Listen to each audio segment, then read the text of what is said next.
some reason, I was just walking past the main staircase, which went upstairs, and came to my notice, and getting one of the ladies, there seemed to be blood coming from within the staircase, sort of running out on the outside of the staircase. The actual lady tasted it to check that it really was blood, and she said it was, and it definitely looked like, I didn't personally taste it, but she did, and she said it definitely tasted like blood, and it certainly looked like blood.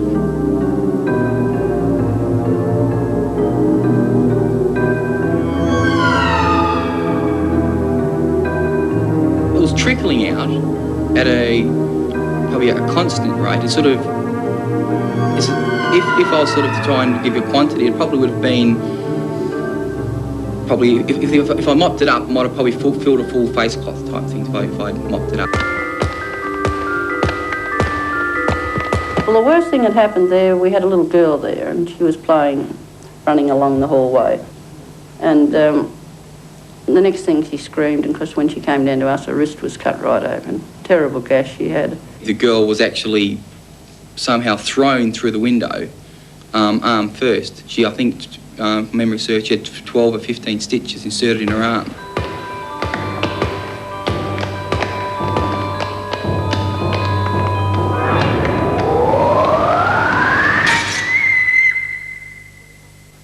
Now, this little girl, she's only a little tot, that's all.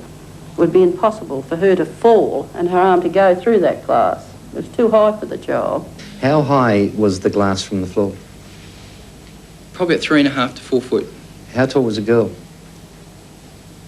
Well, she was only about 8 years old, probably 4 foot herself. They had to get a plank of wood and smash the glass out. It's the only way you could get it out.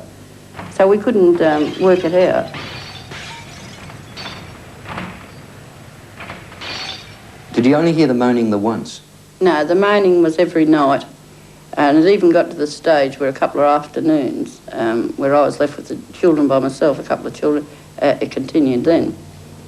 But it was every night. You know that there are people watching saying, what a pack of nonsense. Oh, yeah. We've sort of been through this before. But just things happen, you sort of tell them as you see them. But this really did happen? Oh, yeah. The 3 witnesses say the frightening phenomena continued at York Hostel for 4 days without anyone seeing a ghost. But they suspected the disturbances were coming from the locked room upstairs, where Paul Harrison and Maureen Kramer first experienced a foul smell and cold wind. Legend has it that in the old days, patients who had died and those who were about to die were kept together in that section of the hospital. Locals call it the morgue or dying room. And it's said that on certain nights, the ghost of a former matron who died violently at the old hospital can be heard moaning as it wanders along the upstairs wards. On the final night of their stay, something happened which forced the 3 adults to gather their courage and pay a last visit to the dying room on the top floor. I saw what I can only describe as an apparition on the stairs. It's just like a fleeting object. I can't really describe what it was. All I know is it absolutely petrified me. She said to me, there's something floating up the staircase. Because as we turned around and looked at her, her face had changed completely. You'd never recognise the woman. At first I got frightened. I would have said the woman had had a stroke because her face was so twisted you wouldn't have recognised her.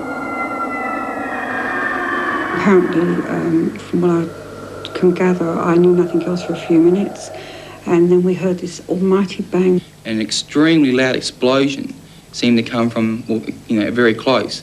Originally we thought it was a gas heater or a water heater or something blowing up.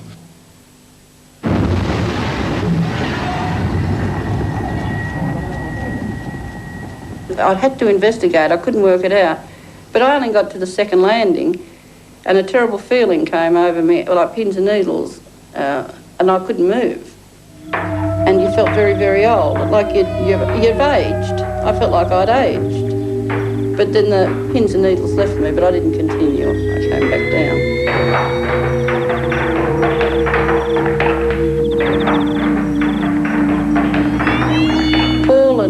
Mrs. Kramer continued up and looked in this small room. It was open. It had actually blown open and it was fixed right the way back. The bolt was back and the lock was off. Did you get any sensation while you were there from that particular room?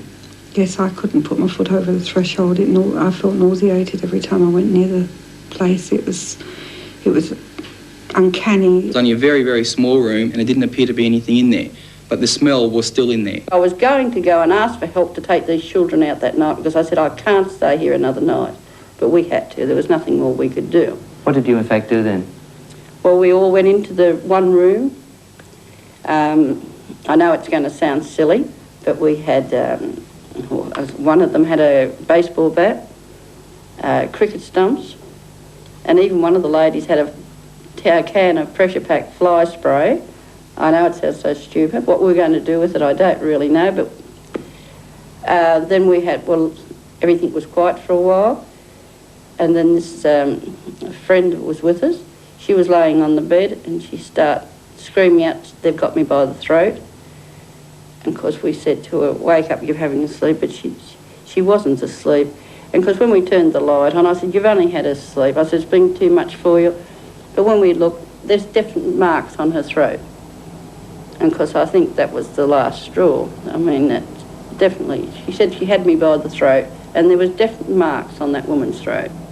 She said to me, "Don't go on your bed, there's something at your window, Joan." And I said to her, "No," I said, "there's nothing at the window." But I did, I pulled the curtain back and there was a figure at the window. Can you describe it? It was a very big woman, very, very big woman, like matronly sort of a woman. And all you can see, it was the body, the head, but her arms were folded like that. Yet I lifted the curtain, and it shows you what shock does to people, because I must have been in shock. I just kept staring at it.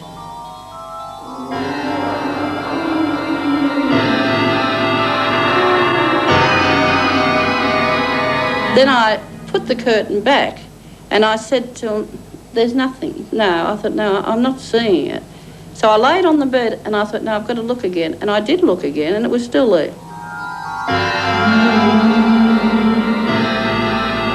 The next morning, we were up, out, and waiting for that bus. I really can't give an explanation. A lot of things just happened. I've got no explanation whatsoever. I'm absolutely stumped. Do you think the place is haunted? Yeah.